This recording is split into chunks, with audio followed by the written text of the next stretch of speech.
J-Roll Electronic Productions, baby.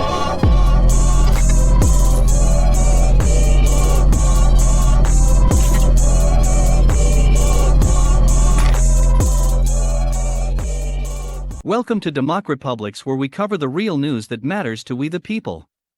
Before we get started, you can support this channel by clicking the like button, subscribe and click the alarm bell for new content and for notification when we go live. You can also purchase the new Let's Go Brandon t-shirts at tinyurl.com/DRN-shirts or click the link in the description. The gun industry is experiencing something of a golden age. More than 8 million people became first-time gun owners in 2020 alone. Driving the increase are women, who purchased 40% of those weapons. Significantly, the new gun owners aren't buying hunting rifles.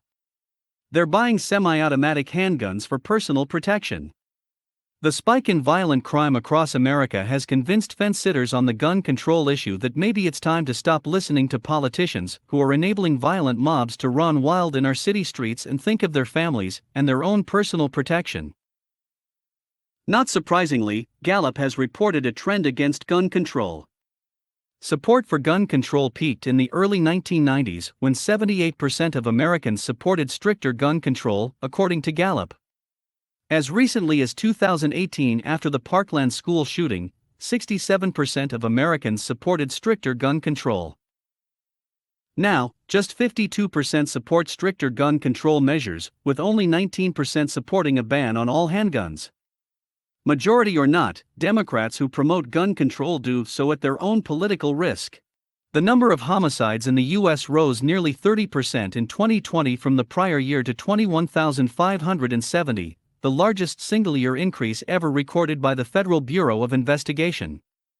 The violent crime rate rose 5.2% last year compared with the previous year, while the property crime rate dipped 8.1%, according to the FBI. Gallup found that 88% of U.S. gun owners now say they own a gun to protect themselves against crime, up from two-thirds in 2005. The gun culture mocked and criticized by elites is deeply embedded in American culture and the American consciousness. Gun control activists will argue endlessly about the meaning of a well-regulated militia, but as it stands now, the individual American's right to keep and bear arms has been cemented into law. District of Columbia v. Heller and McDonald v. City of Chicago have only confirmed the plain language found in the Second Amendment.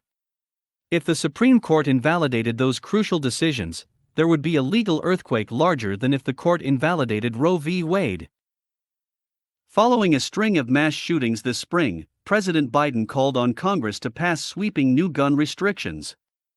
They included an expansion of background checks for people seeking to buy guns, and a ban on semi-automatic weapons with high-capacity magazines, such as AR-15-style rifles.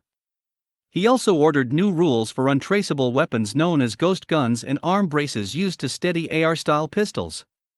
Congress hasn't passed any new gun laws. The Gallup survey found that 31% of U.S. adults say they own a gun, a number that has remained little changed for more than a decade. The number of federal background checks for gun purchases hit an all-time high in 2020 of 21 million, according to an analysis of federal data by the National Shooting Sports Foundation, an industry trade group. As we've found, the radical left has infinite patience, and will wait for the most opportune moment to strike, probably following another horrific mass casualty event. The temporary surge in support for stricter gun control will be eagerly pounced upon by the left as proof the American people don't want guns in their towns. But after the dust settles and reality sets in, the reality of violent criminals loose in our city streets, support for stricter laws will subside. Let us know what you think.